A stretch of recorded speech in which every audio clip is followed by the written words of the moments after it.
Hi ಎಲ್ರಿಗೂ ನಮಸ್ಕಾರ, welcome back. ಹೇಗಿದ್ದೀರಾ ಎಲ್ಲರೂ ಚೆನ್ನಾಗಿದ್ದೀರಾ ಅಂತ ಭಾವಿಸ್ತಾ ವ್ಲಾಗ್ನ ಸ್ಟಾರ್ಟ್ ಮಾಡೋಣ.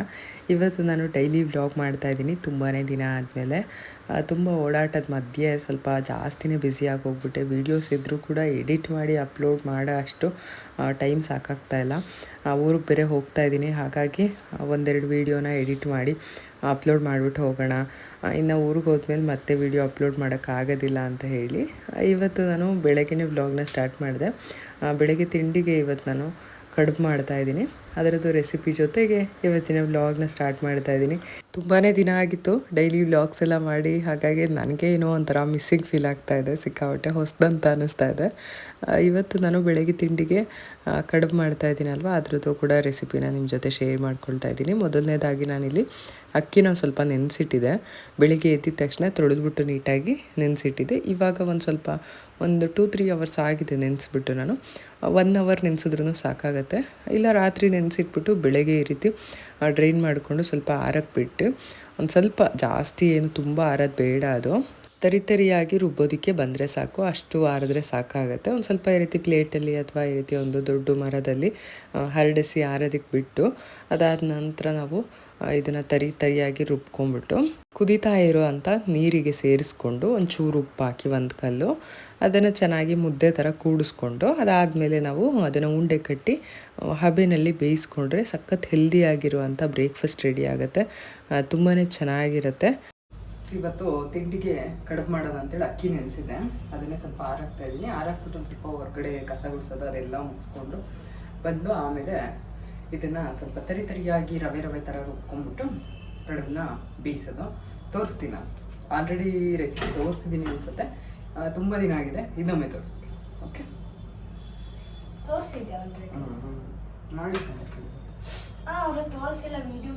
ಮಾಡಿದ್ದೀನಿ. ಇವಾಗ ಈ ಅಕ್ಕಿ ಏನು ನಾವು ಡ್ರೈ ಮಾಡೋದಕ್ಕೆ ಇಟ್ಟಿದ್ವಿ, ಅದೊಂದು ಸ್ವಲ್ಪ ಡ್ರೈ ಆಗಿದೆ. ಇವಾಗ ಅದನ್ನು ಸ್ವಲ್ಪ ತರಿಯಾಗಿ ರುಬ್ಕೊಳ್ಳೋಣ ರವೆ ರೀತಿಯಲ್ಲಿ.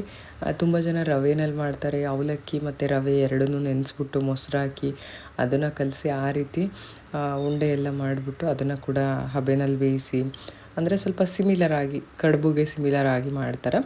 ಬಟ್ ಈ ರೀತಿ ಒಂದು ಟ್ರೆಡಿಷ್ನಲ್ ಕಡುಬು ಅಂತ ಅಂದರೆ ಅಕ್ಕಿನ ತೊಳೆದು ನೆನೆಸಿ ಆಮೇಲೆ ಅದನ್ನು ಡ್ರೈ ಮಾಡಿ ಪೌಡರ್ ಮಾಡಿ ಅಂತ, ಅಂದರೆ ಪೌಡರ್ ಅಂದರೆ ನೈಸ್ ಅಲ್ಲ, ಈ ರೀತಿ ಕೋರ್ಸ್ ಥರ ಒಂದು ರವೆ ಥರ ಪೌಡರ್ ಮಾಡಿಕೊಂಡು ಮಾಡುವಂಥದ್ದು ಒಂದು ಟ್ರೆಡಿಷ್ನಲ್ ರೀತಿಯಾದಂಥ ಕಡುಬು. ಇವಾಗ ರುಬ್ಬಿರೋ ಅಂಥದ್ದು ರೆಡಿ ಆಗಿದೆ.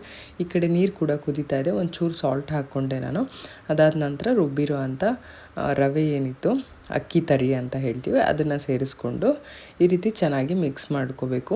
ಇನ್ನು ಇದು ಮೆಜರ್ಮೆಂಟ್ ಅಂತ ಬಂದರೆ ಇದಕ್ಕೆ 1 ಕಪ್ಪು ಅಕ್ಕಿ ತರಿಗೆ 1-2 ಕಪ್ಪಷ್ಟು ನೀರು, 1.5 ಅಥವಾ 2 ಕಪ್ಪಷ್ಟು ನೀರು. ನಿಮ್ಮ ಅಕ್ಕಿ ಯಾವ ರೀತಿ ಇರುತ್ತೆ ಆ ರೀತಿ. ಅಕ್ಕಿ ಜಾಸ್ತಿ ನೀರು ಹಿಡಿಯುತ್ತೆ ಅಂದರೆ 1-2 ಕಪ್ ಹಾಕ್ಕೊಳ್ಳಿ, ಇಲ್ಲ 1.5 ಕಪ್ಪು ಈ ರೀತಿ ನೀರನ್ನ ಸೇರಿಸ್ಕೋಬೇಕಾಗತ್ತೆ. ಮುದ್ದೆಗೆ ಯಾವ ರೀತಿ ನಾವು ಮಾಡ್ತೀವೋ ಅದೇ ರೀತಿ. ಒಂದು ಸ್ವಲ್ಪ ಗಟ್ಟಿ, ಅದಕ್ಕಿಂತ ಮುದ್ದೆಗಿಂತ ಒಂಚೂರು ಗಟ್ಟಿ ಇದ್ದರೆ ಚೆನ್ನಾಗಿರುತ್ತೆ. ಅಂದರೆ ಹಬೆನಲ್ಲಿ ಬೇಯಿಸೋದ್ರಿಂದ ಏನು ಪರವಾಗಿಲ್ಲ, ಒಂದು ಸ್ವಲ್ಪ ತೆಳು ಬಂದ್ರೂ ನಾವು ಉಂಡೆ ಕಟ್ಬಿಟ್ಟು ಹಬೆನಲ್ಲಿ ಬೇಯಿಸಿದಾಗ ಚೆನ್ನಾಗೇ ಆಗುತ್ತೆ. ಈ ರೀತಿ ಚೆನ್ನಾಗಿ ಕೂಡಿಸ್ಕೊಂಬಿಟ್ಟು ಮುದ್ದೆ ಯಾವ ರೀತಿ ಕೂಡಿಸ್ಕೊಳ್ತೀವೋ ಅದೇ ರೀತಿ ಇದನ್ನು ಒಂಚೂರು ಮುಚ್ಚಳ ಮುಚ್ಚಿ 1-2 ನಿಮಿಷ ಸಣ್ಣ ಊರಿನಲ್ಲಿ ಬೇಯೋದಕ್ಕೆ ಬಿಡೋಣ. ಅದಾದಮೇಲೆ ಇದನ್ನು ಎತ್ಕೊಂಡ್ಬಿಟ್ಟು ಒಂದು ಸ್ವಲ್ಪ ಉಂಡೆಗಳಾಗಿ ಮಾಡ್ಕೋಬೇಕು. ಯಾವ ಶೇಪ್ ಬೇಕು ಆ ಶೇಪ್ ಮಾಡ್ಕೋಬೋದು. ನಮ್ಮ ಕೃಷ್ಣನಿಗೆ ಬುಗುರಿ ಥರ ಬೇಕು ಅಂತ ಹೇಳ್ತಾ ಇದ್ದ, ಅದಕ್ಕೆ ಸರಿ ಆಯಿತು ಅಂಥೇಳಿ ಅದೇ ಶೇಪಲ್ಲಿ ಮಾಡ್ತಾಯಿದ್ದೆ ನಾನು. ತುಂಬಾ ಚೆನ್ನಾಗಿ ಬಂದಿತ್ತು. ಇದ್ರ ಜೊತೆ ತೆಂಗಿನಕಾಯಿ ಚಟ್ನಿ, ಇಲ್ಲ ಅಂತ ಅಂದರೆ ಚಿಕನ್ ಸಾರು ತುಂಬಾ ಚೆನ್ನಾಗಿರುತ್ತೆ. ಇದಕ್ಕೆ ಕೋಳಿ ಸಾರು ಕಡುಬು ಸಖತ್ತಾಗಿರುತ್ತೆ. ಇದು ಒಂದು ಸೂಪರ್ ಹೆಲ್ದಿ ಬ್ರೇಕ್ಫಾಸ್ಟ್ ಅಂತ ಹೇಳ್ಬೋದು, ಆಯಿಲ್ ಫ್ರೀ ಬ್ರೇಕ್ಫಾಸ್ಟು. ತುಂಬಾ ಚೆನ್ನಾಗಿರುತ್ತೆ, ಟ್ರೈ ಮಾಡಿ ನೀವು ಕೂಡ. ಹಾಗೆಯೇ ನಮ್ಮ ಮಲೆನಾಡು ಸೈಡೆಲ್ಲ ಪ್ರತಿದಿನ ಮಾಡೋ ಅಂಥದ್ದು, ತುಂಬ ರಿಪೀಟ್ ಮಾಡ್ತಾರೆ ಅಲ್ಲಿ ಅಡುಗೆಗಳನ್ನೆಲ್ಲ. ನಮ್ಮ ಮನೆಯಲ್ಲೂ ಅಷ್ಟೇ ಸಾಕಷ್ಟು ಅಡುಗೆಗಳು ರಿಪೀಟ್ ಮಾಡ್ತೀನಿ ನಾನು, ಅಂದರೆ ಜಾಸ್ತಿ ಒಂದೇ ಥರ ಅಡುಗೆಗಳು ತಿಂತೀವಿ ಅಂತ ಹೇಳ್ಬೋದು. ಇನ್ನು ಈ ಕಡೆ ಕಡುಬು ಕೂಡ ರೆಡಿ ಆಗಿದೆ. ಇದನ್ನು ಸ್ಟೀಮಲ್ಲಿ ಇಟ್ಟು ಬೇಯಿಸ್ತಾ ಇದ್ದೀನಿ. ಒಂದು ಸ್ಟೀಮ್ ಪಾತ್ರೆ ತೊಗೊಂಡು ಅದರ ಸ್ವಲ್ಪ ನೀರನ್ನ ಬಿಸಿಗೆ ಇಟ್ಟು ಮೇಲ್ಗಡೆ ಒಂದು ತೂತು ಬಟ್ಲನ್ನ ಇಟ್ಟಿದ್ದೀನಿ. ಅದಕ್ಕೆ ಕಡುಬು ಹಾಕ್ಬಿಟ್ಟು ಈ ರೀತಿ ಮುಚ್ಚಳ ಮುಚ್ಚಿ ಬೇಯಿಸ್ಕೊಂಡ್ರೆ ಒಂದು 10 ನಿಮಿಷ ಸಖತ್ತಾಗಿರೋ ಕಡುಬು ರೆಡಿ ಆಗುತ್ತೆ. ತಿಂಡಿ ಮಾಡಿಟ್ಟು ಇವಾಗ ಸ್ನಾನ ಎಲ್ಲ ಮಾಡಿಕೊಂಡು ಬಂದಿದ್ದೀನಿ. ಸ್ವಲ್ಪ ಮಾರ್ನಿಂಗ್ ಕೋಲ್ಡ್ ಥರ ಆಗಿದೆ. ಓಕೆ, ಇವಾಗ ಸ್ವಲ್ಪ ಹೊರಡಬೇಕು, ಆಚೆ ಹೋಗೋದಿದೆ. ಮಾಡೋಕೆ ತಿಂಡಿ ತಿನ್ಬಿಡು. ತಿಂಡಿ ಹಾಕ್ಕೊಡ್ಲಾ? ತಿಂಡಿ ಸರಿ, ಓಕೆ. ನಾನು ಒಂಚೂರು ತಿಂಡಿ ಹಾಕ್ಕೊಡ್ತೀನಿ. ತಿಂಡಿ ರೆಡಿ ಆಗಿದೆ. 10 ನಿಮಿಷ ಅದನ್ನು ಹಬೆನಲ್ಲಿ ಬೇಯಿಸಿದ್ರೆ ಸಖತ್ತಾಗಿರೋಂಥ ಹೆಲ್ದಿಯಾಗಿರೋಂಥ ಬ್ರೇಕ್ಫಾಸ್ಟ್ ರೆಡಿ ಆಗುತ್ತೆ. ಖಂಡಿತ ಏನು ಮಾಡೋದು ಅಂತ ಯೋಚನೆ ಮಾಡ್ತಿರುವಾಗ ಪಟ್ ಅಂತ ಈ ರೀತಿ ಮಾಡ್ಬೋದು. 1 ಅವರ್ ಅಕ್ಕಿ ನೆನೆಸಿದ್ರೆ ಸಖತ್. 1 ಅವರ್ 2 ಅವರ್ಸ್ ಅಕ್ಕಿ ನೆನೆಸ್ಬಿಟ್ಟು ಅದನ್ನು ತೊಳೆದ್ಬಿಟ್ಟು ಚೆನ್ನಾಗಿ ನೆನೆಸಿ ಬೆಳಗ್ಗೆ ಎದ್ದಿದ ತಕ್ಷಣ ಅದಾದಮೇಲೆ ಅದನ್ನು ಡ್ರೈನ್ ಮಾಡಿ ಒಂದು ತಟ್ಟೆನಲ್ಲಿ ಹಾಕಿದ್ರೆ ತುಂಬ ಆರಬೇಕು ಅಂತ ಏನಿಲ್ಲ. ಸ್ವಲ್ಪ ಸ್ವಲ್ಪ ವೆಟ್ಟಿದ್ರೂ ಓಕೆನಾ. ತರಿ ಮಾಡಿಕೊಂಡು ಮಾಡ್ಬೋದು. ಇಲ್ಲ ನೀವು ರೆಡಿ ಮಾಡ್ಕೊಳ್ತೀರಾ ಅಂತ ಅಂದರೆ ಸ್ವಲ್ಪ ಅಕ್ಕಿ ಚೆನ್ನಾಗಿ ತೊಳೆದ್ಬಿಟ್ಟು ನೆನೆಸಿಟ್ಟು ಆಮೇಲೆ ಅದನ್ನು ಸ್ವಲ್ಪ ಡ್ರೈ ಮಾಡಿಕೊಂಡು ಅದನ್ನು ತರಿ ಮಾಡಿ ಇಟ್ಕೊಂಡ್ರೆ ಒಂದು ಬಾಕ್ಸಲ್ಲಿ ನೀವು ಯಾವಾಗಂದರೆ ಆವಾಗ ಮಾಡ್ಕೋಬೋದು. ಓಕೆ, ಒಂದು ಡೈಲಿ ವ್ಲಾಗೇ ಮಾಡಿರಲಿಲ್ಲ, ಮಾಡಲೇಬೇಕು ಇವತ್ತು ಅಂತ ಹೇಳಿ ಅಂದ್ಕೊಂಡು ಮಾಡಿದೆ. ತುಂಬ ದಿನ ಆಗಿತ್ತು ವ್ಲಾಗ್ ಹಾಕಿನೇ, ತುಂಬ ದಿನ ಆಯಿತು. ಬ್ಯುಸಿ, ಸ್ವಲ್ಪ ಓಡಾಟ, ರಾತ್ರಿ ಬಂದು ಮಲ್ಕೊಳೋದು, ಈ ಥರ ಸ್ವಲ್ಪ ಸ್ಟ್ರೆಸ್ಸು ಆಗುತ್ತೆ. ಮತ್ತು ವಿಡಿಯೋ ಎಲ್ಲ ಎಡಿಟಿಂಗ್ ಮಾಡಿ ನಾನು ರಾತ್ರಿ ಕೂತ್ಕೊಂಡು ಮತ್ತೆ ಬೆಳಗ್ಗೆ ಎದ್ದು ಇದು ಮಾಡೋಕ್ಕಾಗಲ್ಲ ಅಂಥೇಳಿ ನಾನೇ ಒಂದು ಸ್ವಲ್ಪ ಟೈಮ್ ತೊಗೊಂಡು ವಿಡಿಯೋನ ಹಾಕೋಣ ಅಂತೇಳಿ ಹಾಕಿರಲಿಲ್ಲ. ಓಕೆ, ಇವಾಗ ಆದಷ್ಟು ಇವತ್ತಿನ ವಿಡಿಯೋನ ನಾಳೆ ಹಾಕಲಿಕ್ಕೆ ಟ್ರೈ ಮಾಡ್ತೀನಿ. ನೋಡೋಣ ಹೇಗಾಗುತ್ತೆ ಅಂತ ಹೇಳಿ. ಈ ವ್ಲಾಗ್ ನಿಮಗೆ ಇಷ್ಟ ಆದರೆ ಖಂಡಿತ ಲೈಕ್ ಮಾಡಿ, ಶೇರ್ ಮಾಡಿ, ಹಾಗೂ ಕಮೆಂಟ್ ಮಾಡಿ, ಹಾಗೂ ಸಬ್ಸ್ಕ್ರೈಬ್ ಮಾಡ್ಕೊಂಡು ನೋಡಿ. ಓಕೆನಾ. ಒಂದು 5-6 ಡೇಸ್ ಗ್ಯಾಪ್ ಆಗ್ಬೋದು, 1 ವೀಕ್ ಗ್ಯಾಪ್ ಆಗ್ಬೋದು. ಬಟ್ ವ್ಲಾಗ್ಸ್ನ ಮಾತ್ರ ಹಾಕ್ತೀನಿ. ವೆಯ್ಟ್ ಮಾಡಿ, ಸ್ವಲ್ಪ ಟೈಮ್ ತೊಗೊಂಡಾದ್ರೂ ವ್ಲಾಗ್ಸ್ನ ಹಾಕ್ತೀನಿ. ಓಕೆ, ಇನ್ನು ಮದುವೆಗೆ ಜಾಸ್ತಿ ದಿನ ಟೈಮ್ ಕೂಡ ಇಲ್ಲ. ಇನ್ನೊಂದು 4-5 ಡೇಸ್ ಇದೆ ಅಷ್ಟೇ. ಸಾಕಷ್ಟು ಕೆಲಸಗಳು ಪೆಂಡಿಂಗ್ ಇದೆ ನನಗಿನ್ನ. ನಾನು ಸ್ವಲ್ಪ ಓಡಾಟ ಎಲ್ಲ ಮುಗಿಸ್ಕೊಂಡು ಆಮೇಲೆ ಒಂದು ಸ್ವಲ್ಪ ಹೇರ್ ಕಟ್ಟು ಅದೆಲ್ಲ ನಂದು ಒಂದು ಪ್ಯಾಂಪರಿಂಗ್ ಸೆಷನ್ ಮಾಡ್ಕೊಳ್ಳೋಣ ಅಂತ ಅಂದ್ಕೊಂಡಿದ್ದೀನಿ. ಫಸ್ಟು ಬೇರೆ ಓಡಾಟ ಎಲ್ಲ ಮುಗಿಸ್ಕೊಳ್ಳೋಣ ಅಂಥೇಳಿ. ಹಾಗಾಗಿ ನಾನು ಹೋಗಿಲ್ಲ. ಎಲ್ಲ ಅಂದರೆ ಏನೇನೆಲ್ಲ ಶಾಸ್ತ್ರಕ್ಕೆಲ್ಲ ಒಂದಷ್ಟು ಜೋಡಿಸೋದಿರುತ್ತೆ ಸಾಮಾನು, ಪೂಜೆ ಸಾಮಾನು ಇರುತ್ತೆ. ಹಾಗೆಯೇ ಸೀರೆಗಳು ಎಲ್ಲರದೂ ಅಂದರೆ ಈಗ ಅವ್ರಿಗೆ ಬಿಟ್ಟಿಲ್ಲ, ನನಗೆಲ್ಲ ನಾನೇ ಒಂದು ಸ್ವಲ್ಪ ಇನಿಷಿಯೇಟಿವ್ ತೊಗೊಂಡು ಬ್ಲೌಸ್ ಎಲ್ಲ ಸ್ಟಿಚಿಂಗ್ ಕೊಡೋದು ಅದನ್ನೆಲ್ಲ ಪ್ಲೀಟ್ ಮಾಡಿಸ್ಬೇಕು. ಅಂದರೆ ಇವಾಗ ಮೇಕಪ್ಗೇನೋ ಹೇಳಿದ್ದೀವಿ ಊರಲ್ಲಿ ಒಬ್ಬರಿಗೆ. ಅವರು ನನಗೆ ಮತ್ತು ಸುಮ್ಮನಿರು ನನಗೆ ಹೇಳಿದ್ದೀನಿ. ಅಂದರೆ ನನಗೆ ತುಂಬ ಜಾಸ್ತಿ ಏನಿಲ್ಲ, ತುಂಬ ಸಿಂಪಲಾಗಿ ಒಂದು ಸಿಂಪಲ್ ಲುಕ್ನ ಕ್ರಿಯೇಟ್ ಮಾಡೋಕ್ಕೆ ಹೇಳಿ, ತುಂಬ ಹೆವಿಯಾಗಿ ಬೇಡ ಅಂತ ಹೇಳಿ. ನೋಡೋಣ ಹೇಗೆ ಬರುತ್ತೆ ಅಂತ ನಿಮ್ಮ ಜೊತೆ ಕೂಡ ಶೇರ್ ಮಾಡ್ಕೊಳ್ತೀನಿ. ನೋಡಿ ಅವ್ರು ಹೇಗೆ ಮಾಡ್ತಾರೆ ಗೊತ್ತಿಲ್ಲ, ಫಸ್ಟ್ ಟೈಮ್ ಅವ್ರ ಹತ್ರ ಮಾಡಿಸ್ಕೊಳ್ತಿರೋದು. ನನ್ನ ತಮ್ಮನ ಮದುವೆಲಿ, ದೊಡ್ಡ ತಮ್ಮನ ಮದುವೆ ಚೆನ್ನಾಗಿ ಮಾಡಿದರು ಅವರು. ಬಟ್ ಅವ್ರಿಗೆ ಹೇಳ್ತಾ ಇಲ್ಲ ಈ ಸರಿ. ಇಲ್ಲೇ ಹತ್ತಿರ ಇರೋರಿಗೆ, ಅಂದರೆ ಅಜ್ಜಂಪುರದಲ್ಲಿ ಮದುವೆ ಇರೋದು, ಅಲ್ಲಿ ಹತ್ತಿರ ಇರೋರಿಗೆ ಹೇಳ್ತಾ ಇದ್ದೀನಿ. ಕೃಷ್ಣ ಮ್ಯೂಟ್ ಅಲ್ಲಿ ಹತ್ತಿರ ಇರೋರಿಗೆ ಹೇಳಿರುವಂಥದ್ದು. ಚೆನ್ನಾಗಿ ಮಾಡಿದ್ದಾರೆ ಅವರು. ಸೆಲೆಬ್ರಿಟಿ ಮೇಕಪ್ ಮಾಡೋ ಅಂಥವ್ರು ಅವರು. ಅವ್ರಿಗೆ ಹೇಳಿದ್ದೀನಿ. ನೋಡೋಣ ಹೆಂಗೆ ಮಾಡ್ತಾರೆ ಅಂತ ಹೇಳಿ. ಇದನ್ನ ಅದು ಬಿಟ್ಟರೆ ಇನ್ನೇನಿದೆ ಅಷ್ಟೇ. ಇನ್ನೆಲ್ಲ ಆಗ್ತಾಯಿದೆ, ಎಲ್ಲ ಬ್ಯುಸಿಯಲ್ಲಿ ಆಗ್ತಾಯಿದೆ ಎಲ್ಲದನ್ನು. ಓಕೆ, ಇನ್ನು ನಮ್ಮ ಚಿನ್ನು ಡ್ರೆಸ್ ಕೂಡ ರೆಡಿ ಆಗ್ತಾಯಿದೆ. ಅಂದರೆ ಜಯನಗರಲ್ಲಿ ಒಂದು ದಾವಣಿ ಲಂಗದ್ದು ಒಂದು ಶಾಪ್ ಇದೆ. ಎಲ್ಲಿ ಗೊತ್ತಾ, ಟ್ರೆಂಡ್ಸ್ ಇದೆ ಅಲ್ವಾ, ಟ್ರೆಂಡ್ಸ್ ಪಕ್ಕದಲ್ಲಿ Jayanagar shopping complex back side opposite ಒಂದು ಟ್ರೆಂಡ್ಸ್ ಇದೆ ಅಲ್ವಾ, ಟ್ರೆಂಡ್ಸ್ ಪಕ್ಕದಲ್ಲೇ ಒಂದು ಶಾಪ್ ಇದೆ. ಅಲ್ಲಿ ನೋಡಿದ್ವಿ. ನಾನು ಫಸ್ಟು ಆನ್ಲೈನಲ್ಲಿ ಲಂಗ ದಾವಣಿದು ಪೀಸ್ ತರಿಸ್ಬಿಟ್ಟು ಆಮೇಲೆ ಮೇಲೆ ಸ್ಟಿಚ್ ಮಾಡ್ಕೊಳ್ಳೋದು ಈ ಥರ ಎಲ್ಲ ಅಂದ್ಕೊಂಡಿದ್ದೆ. ಮತ್ತು ಚಿಕ್ಕಪೇಟೆಲ್ಲಿ ಒಂದಷ್ಟು ನೋಡಿದ್ವಿ. ಆದರೆ ಅಲ್ಲಿ ಜಯನಗರಲ್ಲಿ ತುಂಬ ಇಷ್ಟ ಆಯಿತು. ಒಂಚೂರು ಕಾಸ್ಟ್ ಜಾಸ್ತಿ ಆದ್ರೂ ಒಂಚೂರು ಚೆನ್ನಾಗಿದೆ, ತುಂಬ ಚೆನ್ನಾಗಿದೆ. ಹಂಗಾಗಿ ಒಂದು ಸ್ವಲ್ಪ ಬಾರ್ಗೇನ್ ಮಾಡಿಬಿಟ್ಟು ಅಲ್ಲೇ ತೊಗೊಳ್ಳೋಣ ಅಂಥೇಳಿ ಒಂದೇ ದಿನಕ್ಕೆ ರೆಡಿ ಮಾಡಿ ಕೊಡ್ತಾರಂತೆ. ಇವಳು ಸೈಜ್ಗೆ ಆಲ್ಟರ್ ಮಾಡಿ, ಇಲ್ಲ ಹೊಸದಾಗಿ ಸ್ಟಿಚ್ ಮಾಡಿ ಆ ಥರ ಕೊಡ್ತಾರಂತೆ. ಸೊ ಇವತ್ತು ಅಲ್ಲಿಗೆ ಹೋಗಬೇಕು. ಇನ್ನು ಅವಳಿಗೆ ಲೆಹಂಗಾ ತೊಗೊಂಡಿದ್ವಿ, ಅದರದ್ದು ಸ್ವಲ್ಪ ಆಲ್ಟ್ರೇಷನ್ ಇದೆ, ಅದನ್ನು ಮಾಡಿಸ್ಬೇಕು. ನಾನು ಒಂದಷ್ಟು ಲಿಸ್ಟ್ ಮಾಡ್ಕೊಂಡಿದ್ದೀನಿ. ರಾತ್ರಿ ಕೂತ್ಕೊಂಡು ಒಂದಷ್ಟು ಲಿಸ್ಟ್ ಮಾಡ್ಕೊಂಡಿದ್ದೀನಿ. ಡೈಲಿ ಹಿಂಗೆ ಇದೆ, ರಾತ್ರಿ ಕೂತ್ಕೊಳ್ಳೋದು, ನಾಳೆ ಏನೇನು ಮಾಡಬೇಕು ಅಂತ ಹೇಳಿ ಲಿಸ್ಟ್ ಮಾಡಿಕೊಂಡು ಮಾಡ್ಕೊಳ್ಳೋದು ಕೆಲಸಗಳನ್ನ ಈ ಥರ ಮಾಡ್ತಾಯಿದ್ದೀನಿ.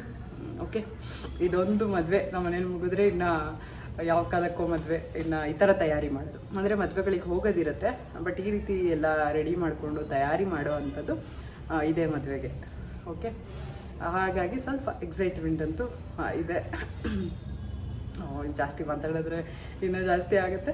ಓಕೆ, ಬನ್ನಿ ಕಂಟಿನ್ಯೂ ಮಾಡೋಣ. ಫಸ್ಟು ಇದು ಕಡುಬು ರೆಡಿ ಆಗಿದೆಯಾ ನೋಡೋಣ. ಅದಾದಮೇಲೆ ಒಂದಷ್ಟು ಅಪ್ಡೇಟ್ಸ್ ಏನಿದೆ ಈ ವೀಕ್ದು ಅದನ್ನೆಲ್ಲ ಶೇರ್ ಮಾಡ್ತೀನಿ. ಬನ್ನಿ.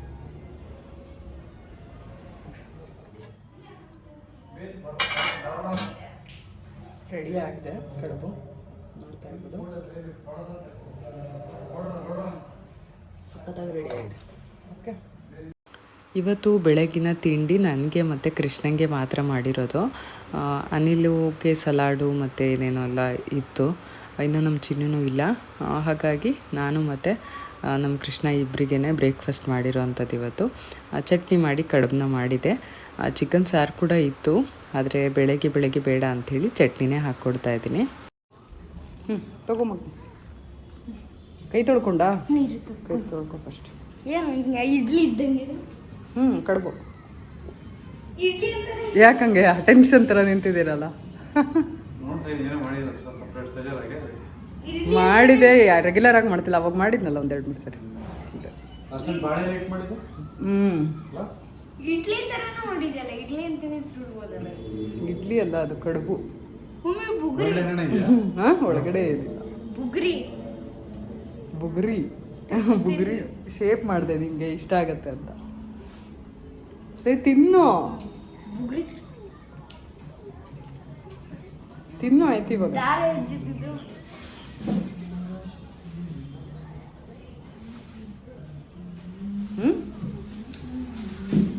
ಚೆನ್ನಾಗಿದ್ಯಾ? ಬರೀ ಕಡಿಮೆ ತಿಂತಾ ಇದೆಯಾ? ಬರೀ ಕಡಿಮೆ ಚೆನ್ನಾಗಿದೆಯಾ? ಇದ್ರ ಜೊತೆ ಚಿಕನ್ ಸಾರು ಚೆನ್ನಾಗಿರುತ್ತೆ.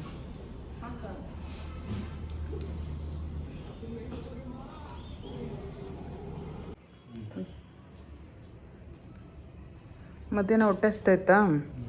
ವೆಜ್ ಹೋಟ್ಲಿಗೆ ಹೋದ್ರೂ ಅಷ್ಟೇ ಆಗುತ್ತೆ, ಇನ್ನೇನು ಅಂತ ಬಿರಿಯಾನಿನೇ ತಿಂದಿದ್ಲು. ನಾನು ತಿನ್ನಲಿಲ್ಲ, ನಾನು ಗುರುವಾರ ತಿನ್ನಲ್ಲ. ಇವನಿಲ್ಲ, ನಾನು ಏನು ತಿನ್ನಲಿಲ್ಲ. ನಾನು ಗುರುವಾರ ತಿನ್ನಲ್ಲ, ಅದಕ್ಕೆ ನಾನು ಇದು ತೊಗೊಂಡೆ, ರೋಟಿ ಕರಿ ತೊಗೊಂಡೆ. ರೋಟಿನೂ ತಿಂದು ಬಿರಿಯಾನಿನೂ ತಿಂದು. ಹಂಗೆ ಕಟ್ ಮಾಡಿ ಫುಲ್ಲು ಅರ್ಧ. ಹಾಂ, ಹಂಗೆ ಮಾಡಿ. ನಾನು ರೋಟಿ ಬಿಡೋದು ಹೆಂಗೆ? ನಾನು ವಿರಾಟ್ ಕೊಹ್ಲಿ ಬ್ಯಾಟರ್ ಹೋಗ್ಬಿಟ್ಟಿದ್ದೆ ತಾನೇ ಬಿಡಿ. ಔಟ್ಡೋರ್ ರೋಟಿಂಗು, ಔಟ್ಡೋರ್ ಬ್ಯಾಟರ್ ರೋಟಿಂಗು. ಮನೇಲಾದರೆ ಅಷ್ಟು ತಿನ್ನಲ್ಲ ನಾನ್ ವೆಜ್ ರೀ. ಫುಡ್ಡು ಚೆನ್ನಾಗಿ ತಿಂದ ಅಲ್ಲಿ. ಮತ್ತು ಅವತ್ತೇನಿಗೆ ತಿಂದಿರಲಿಲ್ಲ, ಅದನ್ನ ನಾವು ಟ್ರಿಪ್ ಹೋಯ್ದ್ವಲ್ಲ ಅಲ್ಲಿ. ಅಲ್ಲಿ ಚೆನ್ನಾಗಿಲ್ಲ. ಇಲ್ಲಿ ಇಷ್ಟ ಆಗಿದೆ ಒಂದು ಬಿರಿಯಾನಿ. ಈಗ ಮಧ್ಯದಲ್ಲಿರೋದನ್ನು ಕಟ್ ಮಾಡಿ, ಬೇಕಾದ್ರೆ ಇನ್ನೂ ಒಂದು ಹೋಳು ಮಾಡಿಬಿಟ್ಟು ಕಟ್ ಮಾಡಿ, ಪರವಾಗಿಲ್ಲ. ಸಣ್ಣದಾಗಿ ಚಾಕು ಚೆನ್ನಾಗಿರೋದಕ್ಕೆ ಚೆನ್ನಾಗಿ ಕಟ್ ಆಗ್ತದಲ್ಲ.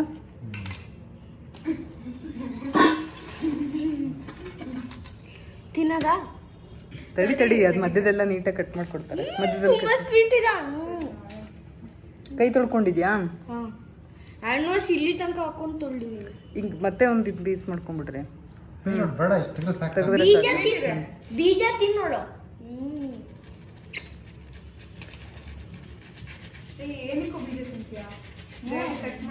ಟೈಮ್ ಇದ್ದಿದ್ರೆ, ಮದುವೆ ಅಲ್ಲೇ ಇದ್ದಿದ್ರೆ ಇದರಲ್ಲಿ ಒಳ್ಳೆ ಸ್ವೀಟ್ ಮಾಡ್ತಾ ಇದ್ದೆ ನಾನು. ಈಗ ನಾಳೆ ಬೇರೆ ಕೆಲಸ ಇದೆ ನನಗೆ ಸಿಕ್ಕಾಪಟ್ಟೆ. ಹಾಂ, ಅವಳಿಗೆ ಇನ್ನೂ ಬ್ಲೌಸು ಇದು ಹೊಲಿಯಕ್ಕೆ ಕೊಡ್ಬೇಕು, ಇನ್ನು ಲಂಗ ದೋಣಿದು. ಅದನ್ನು ಹೊಲಿಯಕ್ಕೆ ಕೊಡೋದು ಬೇಡ. ಅವಳು ಅದು ಜಯನಗರ್ 4th ಬ್ಲಾಕಲ್ಲಿ ಚೆನ್ನಾಗಿದೆ ಅಂತೆ. ನೋಡಿದ್ವಿ, ಇವಾಗ ಹೋಗಿದ್ವಿ, ತುಂಬ ಚೆನ್ನಾಗಿತ್ತು.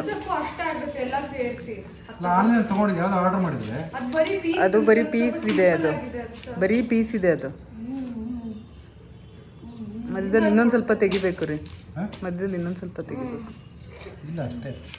ಇಲ್ಲ ನೋಡಿ, ಅಲ್ಲಿ ತೆಗಿಬೇಕು ಅದು ಇನ್ನೊಂದು ಸ್ವಲ್ಪ. ಇದು ನಮ್ಮ ಮನೇಲಿ ವರ್ಷದ ಫಸ್ಟ್ ಹಲಸಿನ ಹಣ್ಣು ತೊಗೊಂಡು ಬಂದಿರೋ ಅಂಥದ್ದು. ಕಟ್ ಮಾಡಲಿಕ್ಕಂತೂ ತುಂಬಾ ಟೈಮ್ ತೊಗೊಳ್ತು. ಬ್ಯುಸಿ ಅಂದರೆ ಬ್ಯುಸಿ ಅಲ್ವಾ, ಸ್ವಲ್ಪ ಹಲಸಿನ ಹಣ್ಣೇನೋ ತಂದಿಟ್ಬಿಟ್ವಿ. ಇವತ್ತು ಕಟ್ ಮಾಡು, ನಾಳೆ ಕಟ್ ಮಾಡು, ನಾಡ್ದು ಕಟ್ ಮಾಡು ಅಂಥೇಳಿ ಕೊನೆಗೆ ಅನಿಲ್ ಬೇಗ ಬಂದುಬಿಟ್ಟು, ಇವತ್ತು ಬೇಗ ಬಂದಿದ್ರು ಸ್ವಲ್ಪ ಮನೆಗೆ. ಹಾಗಾಗಿ ಇವತ್ತು ಕಟ್ ಮಾಡಿದ್ರು. ಕಟ್ ಮಾಡಿಟ್ಟು ಅರ್ಧನ ನಮ್ಮವ್ರ ಮನೆಗೆ ಕೊಟ್ವಿ, ಇನ್ನು ಅರ್ಧ ನಾವು ಕಟ್ ಮಾಡ್ಕೊಂಡು ತಿಂದ್ವಿ. ಅದರಲ್ಲಿ ಸ್ವಲ್ಪ ಹಾಳಾಯಿತು ಕೂಡ, ಯಾಕಂದರೆ ಒಂದು ಸ್ವಲ್ಪ ಕಟ್ ಮಾಡಿಟ್ವಾ. ಅದಾದಮೇಲೆ ಮಕ್ಕಳಿಬ್ಬರಿಗೂ ಒಂದು ಸ್ವಲ್ಪ ಇದು ಲೂಸ್ ಮೋಷನ್ ಥರ ಆಗೋಯಿತು. ಚಿಕನ್ನು ಮತ್ತು ಈ ಹಲಸಿನ ಹಣ್ಣು ಹೊರಗಡೆ ತಿಂದಿದ್ದು ಈ ರೀತಿ ಎಲ್ಲ. ಹಾಗಾಗಿ ಹಲಸಿನ ಹಣ್ಣು ಮುಟ್ಟಕ್ಕೆ ಹೋಗಲಿಲ್ಲ ಯಾರೂ. ಒಂದು ಸ್ವಲ್ಪ ಹಾಳಾಯಿತು. ನಾನು ಕೂಡ ಟೈಮ್ ಇದ್ದಿದ್ರೆ ಹಲಸಿನ ಹಣ್ಣಿನ ಕಡುಬೆಲ್ಲ ಮಾಡಬೇಕು ಅಂತ ಅಂದ್ಕೊಂಡಿದ್ದೆ. ಈ ಸರಿ ನೋಡಿದ್ರೆ ಟೈಮೇ ಇಲ್ಲ ಜಾಸ್ತಿ.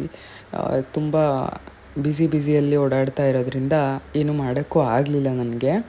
ಮನೆಯಲ್ಲಿ ರೆಗ್ಯುಲರಾಗಿ ನಾರ್ಮಲ್ ಅಡುಗೆ ಮಾಡೋದು, ಪಾತ್ರೆ ತೊಳೆಯೋದು, ಕಸ ಗುಡಿಸೋದು, ನೆಲ ಒರೆಸೋದು, ಇದ್ರ ಜೊತೆಗೆ ಸ್ವಲ್ಪ ಹೊರಗಡೆ ಹೋಗೋದು, ಇದೆಲ್ಲ ಇದ್ದಾಗ ಸ್ಪೆಷಲಾಗಿ ಏನು ಮಾಡೋದಕ್ಕೆ ಒಂದು ಸ್ವಲ್ಪ ಕಷ್ಟ ಅಂತ ಅನಿಸುತ್ತೆ. ಹಾಗಾಗಿ ಏನು ಮಾಡೋದಕ್ಕಾಗಿಲ್ಲ. ಇನ್ನು ಇವಾಗ ನಾವು ಕಮರ್ಷಿಯಲ್ ಸ್ಟ್ರೀಟಿಗೆ ಬಂದಿದ್ವಿ, ನಮ್ಮ ಚಿನ್ನಿಗೆ ಬಟ್ಟೆ ನೋಡೋಣ ಅಂತ ಹೇಳಿ ಬಂದ್ವಿ. ನಮ್ಮ ಕೃಷ್ಣಂಗೂ ನಮ್ಮ ಚಿನ್ನಗೂ ಆದರೆ ಇಲ್ಲಿ ತುಂಬ ರಶ್ ಇತ್ತು. ಸಾಕಷ್ಟು ಲೆಹೆಂಗಾ ಎಲ್ಲ ಆಪ್ಷನ್ಸ್ ಇದೆ, ಬಟ್ ನಮ್ಮ ಚಿನ್ನು ಸೈಜು ಸಿಗೋದು ಸ್ವಲ್ಪ ಕಷ್ಟ ಆಯಿತು ನಮಗೆ ಇಲ್ಲಿ. ಹಾಗಾಗಿ ನಾವೇನು ಶಾಪಿಂಗ್ ಮಾಡಲಿಲ್ಲ ಇಲ್ಲಿ.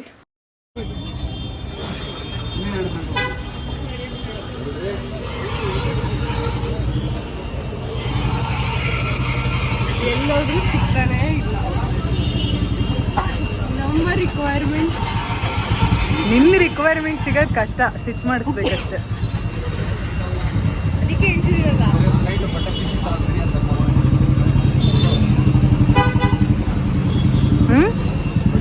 ರೆಡಿ ಏನು ಮಾಡ್ತೀವಿ? ಒಂದು ಮೇಲ್ಗಡೆ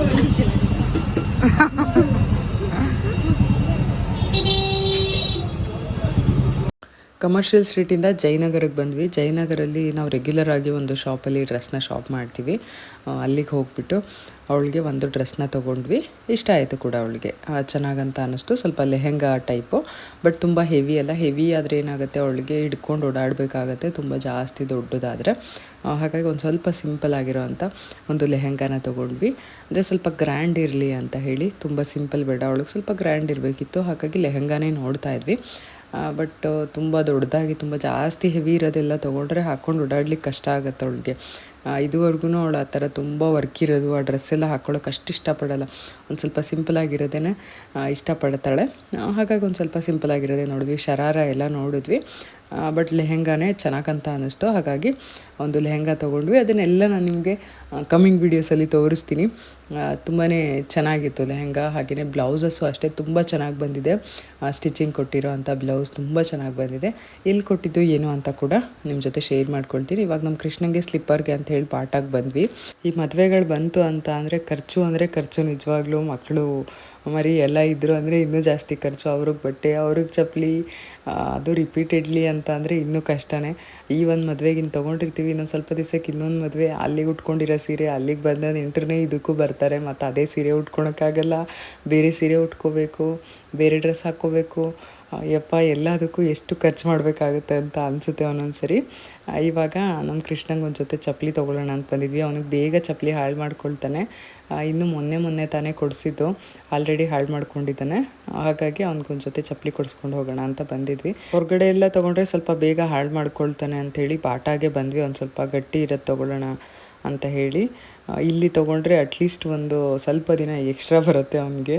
ಅದೇ ಇನ್ನು ಹೊರಗಡೆ ಎಲ್ಲ ತೊಗೊಂಡ್ರೆ ಇನ್ನೂ ಬೇಗ ಹಾಳಾಗಿಬಿಡುತ್ತೆ. ನೋಡ್ತಾ ಇರ್ಬೋದು ಜಯನಗರ್ 4th ಬ್ಲಾಕ್ ಹೇಗಿದೆ ಅಂತ ಹೇಳಿ. ಸಖತ್ತಾಗಿದೆ. ತುಂಬ ದಿನ ಆಗಿತ್ತು Jayanagar 4th block back side ಈ ರೀತಿ ಎಲ್ಲ ಓಡಾಡಿ ಶಾಪಿಂಗ್ ಮಾಡಿ, ಹಾಗೆಯೇ ದೋಸೆ ಕ್ಯಾಂಪ್ಗೆ ಹೋಗಿ ದೋಸೆ ತಿಂದು ತುಂಬಾ ದಿನ ಆಗಿತ್ತು.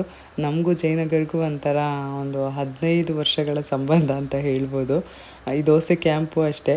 ನಾನು ಸ್ಟಾರ್ಟಿಂಗ್ ಬೆಂಗಳೂರಿಗೆ ಬಂದಾಗೂ ಕೂಡ ಈ ದೋಸೆ ಕ್ಯಾಂಪಲ್ಲಿ ದೋಸೆ ತಿಂದಿದ್ದೀನಿ. ಆವಾಗ ಬೇರೆ ರೀತಿ ಇತ್ತು, ಇವಾಗ ಬೇರೆ ರೀತಿಯಾಗಿದೆ. ಆಲ್ಟ್ರೇಷನ್ ಎಲ್ಲ ಮಾಡಿ ಹೊಸ ರೀತಿಯಾಗಿ ಮಾಡಿದ್ದಾರೆ. ಮುಂಚೆ ಇಲ್ಲಿನ ದೋಸೆ ತುಂಬಾ ಫೇಮಸ್ಸು. ಒಳಗಡೆ ಕ್ಯೂ ನಿಂತ್ಕೊಳ್ತಾಯಿದ್ರು ಸಿಕ್ಕಾಪಟ್ಟೆ ಮುಂಚೆ. ಇವಾಗ ಹೊರಗಡೆ ಕ್ಯೂ ಅಂತಂದರೆ ದೋಸೆಗೆ ಅಂತೇಳಿ ಸಪ್ರೇಟಾಗಿ ಹೊರಗಡೆ ಮಾಡಿರುವಂಥದ್ದು. ಒಳಗಡೆ ಕುತ್ಕೊಳ್ಳಿಕ್ಕೆಲ್ಲ ಜಾಗ ಮಾಡಿದ್ದಾರೆ ಇವಾಗ. ಚೆನ್ನಾಗಿದೆ. ಇವಾಗ ಸ್ವಲ್ಪ ಆಲ್ಟ್ರೇಷನ್ ಮಾಡಿದ್ಮೇಲೆ ಚೆನ್ನಾಗಾಗಿದೆ ಅಂತ ಅನ್ನಿಸ್ತು. ಹಾಗೆಯೇ ಫೋಟೋಶೂಟ್ ಕೂಡ ಹೋಗಿದ್ವಿ. ಅಂದರೆ ನಾವೇ ಒಂದು ಸ್ವಲ್ಪ ಸಿಂಪಲಾಗಿ ಒಂದು ಫೋಟೋಶೂಟ್ ಮಾಡ್ಕೊಳ್ಳೋಣ ಅಂತ ಹೋಗಿದ್ವಿ. ಅದನ್ನು ಕೂಡ ಶೇರ್ ಮಾಡ್ತೀನಿ. ಫೋಟೋಗ್ರಾಫರ್ ಕೂಡ ಫೋಟೋಶೂಟ್ ಮಾಡಿದ್ದಾರೆ. ಅದನ್ನು ನಾನು ಕಮ್ಮಿಂಗ್ ಬ್ಲಾಗ್ಸಲ್ಲಿ ಅಥವಾ ಯಾವಾಗಾದರೂ ಶೇರ್ ಮಾಡ್ತೀನಿ. ಅಲ್ಲಿಗೆ ನಾನು ಹೋಗೋಕ್ಕಾಗಿಲ್ಲ, ನನಗೆ ಬೇರೆ ಕೆಲಸಗಳೆಲ್ಲ ಇತ್ತು. ಹಾಗಾಗಿ ನೀವು ಹೋಗಿ ಬನ್ನಿ ಅಂತೇಳಿ ನಮ್ಮ ಚಿನ್ನು ಮತ್ತು ಸಿಂಧು, ಆಕಾಶು ಹೋಗಿದ್ರು. ನಾನು ಹೋಗಿಲ್ಲ. ಅಲ್ಲಿಂದ ಒಂದು ಸ್ವಲ್ಪ ಕ್ಲಿಪ್ಪಿಂಗ್ನ ತೊಗೊಂಡು ಬರೋಕ್ಕೆ ಹೇಳಿದ್ದೆ, ನಮ್ಮ ಚಿನ್ನು ತೊಗೊಂಡಿದ್ದಾಳೆ.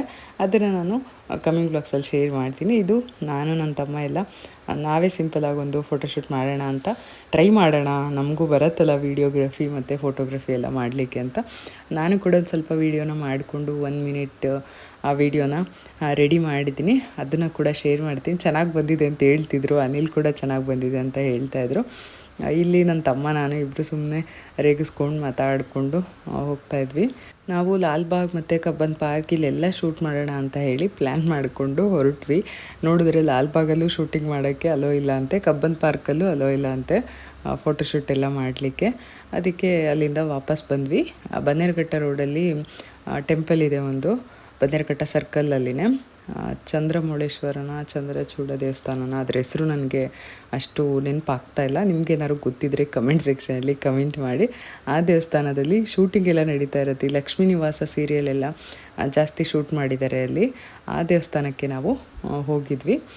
ಅಲ್ಲಿ ಶೂಟಿಂಗ್ ಕೂಡ ನಡೀತಾ ಇತ್ತು. ಅಂದರೆ ಲಕ್ಷ್ಮೀ ನಿವಾಸ ಸೀರಿಯಲಲ್ಲಿ ಒಬ್ಬರು ಇದ್ದಾರಲ್ಲ, ಚಲುವಿ ಅಂತ ಹೇಳಿ, ಅವ್ರದ್ದೇ ಸೀರಿಯಲು, ಅಂದರೆ ತಮಿಳ್ ಸೀರಿಯಲ್ ಅಂತೆ. ಆ ಸೀರಿಯಲ್ ಶೂಟಿಂಗ್ ನಡೀತಾ ಇತ್ತು. ನಾವು ಕೂಡ ಫೋಟೋಶೂಟ್ಗೆ ಅಂತ ಹೋಗಿದ್ವಿ ಅಲ್ಲಿಗೆ. ಚೆನ್ನಾಗಿ ಬಂದಿದೆ, ಫೋಟೋಸ್ ಎಲ್ಲ ಚೆನ್ನಾಗಿ ಬರುತ್ತೆ ಅಲ್ಲಿ. ಮತ್ತು ಅಲ್ಲೇನು ರಿಸ್ಟ್ರಿಕ್ಷನ್ಸ್ ಎಲ್ಲ ಏನೂ ಇಲ್ಲ, ಶೂಟ್ ಮಾಡಬಾರ್ದು ಆ ಥರ ಎಲ್ಲ. ಹಾಗಾಗಿ ನಾವೊಂದು ಟ್ರೆಡಿಷ್ನಲ್ ಫೋಟೋಶೂಟ್ ಮಾಡೋದಿತ್ತಲ್ಲ, ದೇವಸ್ಥಾನ ಚೆನ್ನಾಗಿರುತ್ತೆ ಅಂತ ಹೇಳಿ ಟೆಂಪಲ್ಗೆ ಹೋದ್ವಿ. ನಾವು ಲಾಲ್ಬಾಗಲ್ಲಿ ಅಲ್ಲಿ ಮಂಟಪ ಎಲ್ಲ ಇದೆಯಲ್ಲ, ಅಲ್ಲಿ ಶೂಟ್ ಮಾಡಬೇಕು ಅಂತ ಹೇಳಿ ಪ್ಲ್ಯಾನ್ ಮಾಡ್ಕೊಂಡು ಹೋಗಿದ್ದು. ಬಟ್ ಹಂಗಾಗಲಿಲ್ಲ, ಈ ರೀತಿ ಆಯಿತು. ಇದ್ರದ್ದು ಬಿಹೈಂಡ್ ದ ಸೀನ್ ವೀಡಿಯೋನ ನಿಮ್ಮ ಜೊತೆ ಶೇರ್ ಮಾಡ್ಕೊಳ್ತಾ ಇದ್ದೀನಿ. ವೀಡಿಯೋ ಹೇಗೆ ಬಂದಿದೆ, ಫೋಟೋಸ್ ಹೇಗೆ ಬಂದಿದೆ ಅಂಥೇಳಿ ನಾನು ಕಮಿಂಗ್ ಬ್ಲಾಗ್ಸಲ್ಲಿ ಶೇರ್ ಮಾಡ್ತೀನಿ. ಇದಾಗಿತ್ತು ಇವತ್ತಿನ ಒಂದು ಪುಟಾಣಿ ವ್ಲಾಗ್. ನಿಮಗೆ ಈ ವ್ಲಾಗ್ ಇಷ್ಟ ಆಗಿದರೆ ಲೈಕ್ ಮಾಡಿ, ಶೇರ್ ಮಾಡಿ, ಹಾಗೂ ಕಮೆಂಟ್ ಮಾಡಿ. ಹಾಗೆಯೇ ಸಬ್ಸ್ಕ್ರೈಬ್ ಮಾಡ್ಕೊಳ್ದೆ ನೋಡ್ತಾ ಇದ್ದರೆ ಸಬ್ಸ್ಕ್ರೈಬ್ ಮಾಡ್ಕೊಳ್ಳಿ, ಸಪೋರ್ಟ್ ಮಾಡಿ. ನಿಮ್ಮ ಒಂದು ಪ್ರೀತಿ ಪ್ರೋತ್ಸಾಹ ಯಾವಾಗಲೂ ಇರಲಿ ಅಂತ ಕೇಳ್ಕೊಳ್ತೀನಿ. ಮತ್ತು ನಾನು ನಿಮಗೆ ಸಿಗ್ತೀನಿ ಇನ್ನೊಂದು ಹೊಸ ವೀಡಿಯೋ ಜೊತೆ. ಬರಲಾ, ಬಾಯ್.